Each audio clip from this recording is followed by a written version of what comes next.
সজল, এখন মধ্যরাত, সকালেই তো পবিত্র কুরবানি। আপনার পেছনে আমরা এখনো ভিড়ভাট্টা দেখতে পাচ্ছি। কেমন চলছে শেষ মুহূর্তে কোরবানির পশু কেনাকাটা?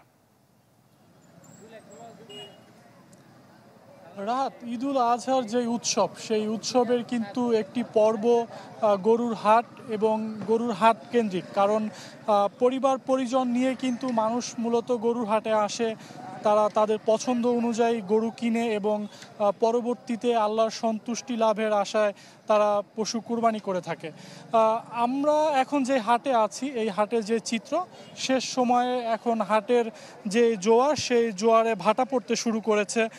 অর্থাৎ গরু বিক্রি প্রায় শেষ পর্যায়ে। তবে এখনও কিন্তু কিছু সংখ্যক ব্যাপারী এবং কিছু গরু বিক্রেতা কিন্তু এখনও হাটে আছে। শেষ মুহূর্তে তাদের অবিকৃত গরু বিক্রি করার জন্য তারা এখনও রয়েছে। তবে বরাবরের মতো যেই অভিযোগটি আমরা পাই যে ক্ষুদ্র এবং মাঝারি আকারের গরুর চাহিদা বেশি এবং বড় গরুর চাহিদা কম। তবে যে সকল ব্যাপারীরা এখনও হাটে রয়েছে, তারা তাদের যে ছোট এবং মাঝারি গরু নিয়ে এখনও অবস্থান করছে, তাদের যেই বক্তব্য সেটি হচ্ছে যে তারা কাঙ্ক্ষিত দাম পান না, যার ফলে তাদের আবার এই গরুগুলি ফেরত নিয়ে যেতে হয়। সেক্ষেত্রে অথবা যদি তারা বিক্রিও করে থাকে, তারা একটি লসে কিন্তু তারা বিক্রি করে। তেমনই একজন গরু বিক্রেতার সাথে কথা বলবো। আসলে তিনি, আপনি এখনো হাটে আছেন? জি, গরুটা 5টা এনেছি, 2টা বিক্রি করছি লসে। 10,000 টাকা করে লসে বিক্রি করেছি, 2টা 20,000 টাকার লস। হ্যাঁ, এখনো এইগুলা 20,000 টাকা করে লস বলতেছে। এর চিন্তা ভাবনা করছি আর আধা ঘন্টা থাইকা আমরা চলে যাবো দেশে। হ্যাঁ, আর থাকবো না এখানে। লসে আর কত দিতে পারে? এটি থাকলে ঈদের পরও আমরা এর লস থাকবে না। লসে আমরা লাভবান আর একটু না হবে, কিন্তু খাটনি একটু বেশি লাগবে আর কি, পরিশ্রম খাওয়াইতে হবে, এর জন্য আমরা চলে যাব।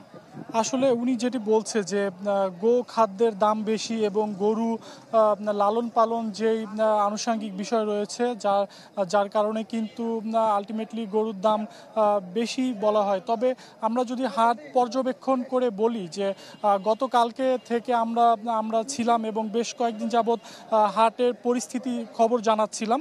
সেক্ষেত্রে গতকালকে কিন্তু দেখেছি গরুর দাম সহনীয় পর্যায়ে ছিল এবং ক্রেতারাও কিন্তু বেশ সন্তুষ্টি প্রকাশ করেছে। তারা তাদের সাধ্যের মধ্যে গরু কিনতে পারছে।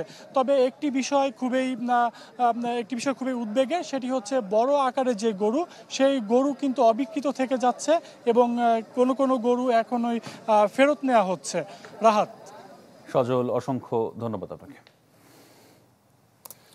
দর্শক, আমরা ছিলাম রাজধানীর কোরবানির পশুর হাটে। সেখান থেকে আমাদের সহকর্মী শেষ মুহূর্তের কোরবানির পশু কেনাকাটার খবরাখবর জানাচ্ছিলেন।